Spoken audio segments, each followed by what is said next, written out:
It is one of the lengthiest constitutions. It is a federal constitution. I take up that aspect afterwards, why we call it a federal, no, and what are the other kinds of constitutions afterwards. It is a federal constitution, and it is based on separation of power. It respects the rule of law. It survives on constitutionalism. It protects democracy, and it is neither rigid nor flexible. Rigidity or flexibility is always measured in terms of amendment. If it is not at all possible to amend the constitution or very difficult to amend the constitution, then you call that rigid. Of course, easily you can amend the constitution, you call that flexible. When you look at the Constitution of Constitution of India, yes, we are in between. In the sense, it is not a compromising idea, it is a perfect planned draft. Yes, few things we can't amend. Few things we can amend provided we follow the procedure. Of course, I take up that aspect when I come to amendment procedure afterwards. Anyway, the world accepts and respects the Constitution of India for its unique qualities and its unique contribution. Here, I want to go to the next stage. Any constitution, if it were to survive, first it should reflect the sentiments of the people. Number two, it should reflect the philosophy, what the people believe. When I say philosophy, it is not spirituality, the political philosophy. If there is a gap between the people and this document, the constitution will not survive. It cannot survive. If you look from 1950 to 2014 till the day, how our governments are working, functioning, how the different institutions of the constitution functioning. Well, perfect. It shows how beautiful the constitution is, how strong the constitution is. Fine. Then, if you say constitution, this constitution survives on the following principles. Number one, rule of law. Number two, separation of power. And number three, constitutionalism. You may ask, what are they, sir? First, you take rule of law. When we say rule of law, it is the law which shall govern, not people. Supremacy of law. Simple words, supremacy of law. Yes. That you can see in the Constitution. Constitution shall rule, nothing else. Number two, separation of power. We know power corrupts and absolute power corrupts absolutely. History has taught us sufficient lesson on that. We divide the power. How to divide the power? On the basis of, on the nature of the power.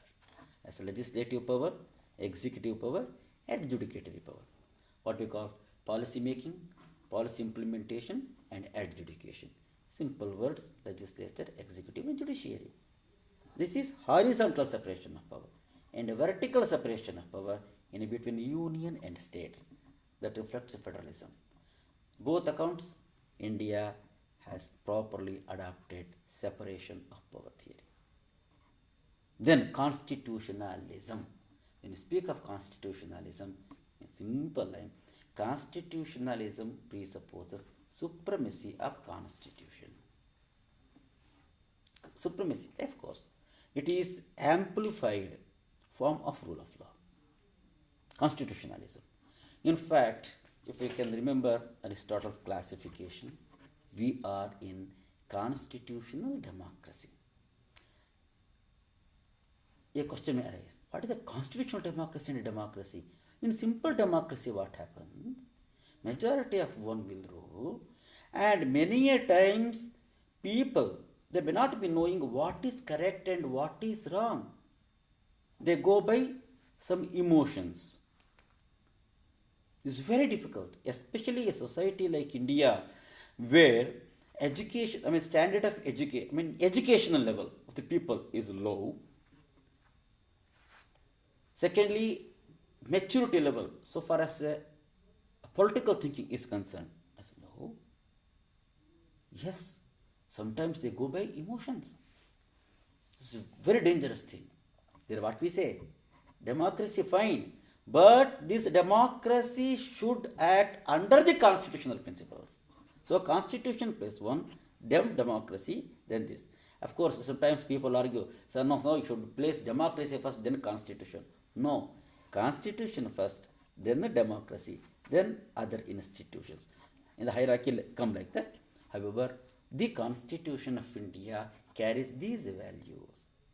Of course, if you look at the preamble of the Constitution, you can clearly see all these values crystal clear. We, the people of India, hereby solemnly resolve to constitute India into a, like that it starts. And all these values you find. It's a sovereign state. What is a sovereign state? Sovereignty is a situation where the second opinion is not tolerated. In the sense, the supremacy of the power not being questioned. No other authority can question you. That is a sovereignty.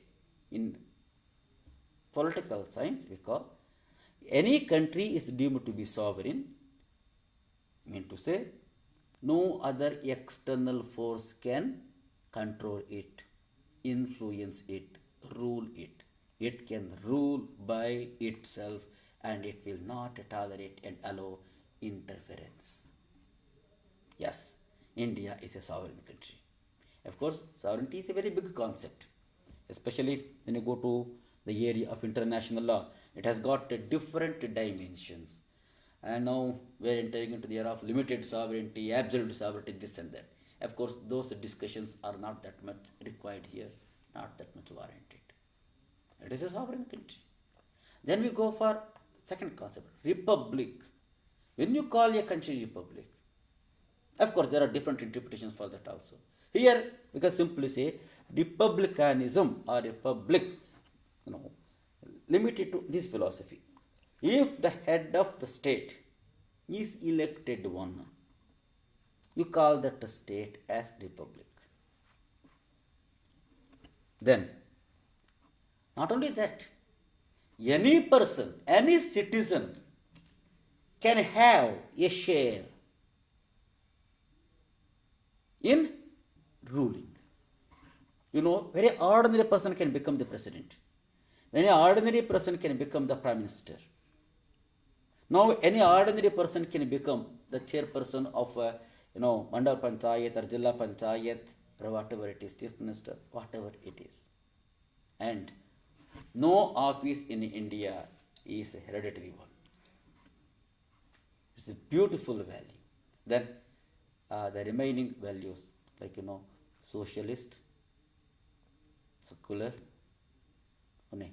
democratic. We'll discuss them in the next class.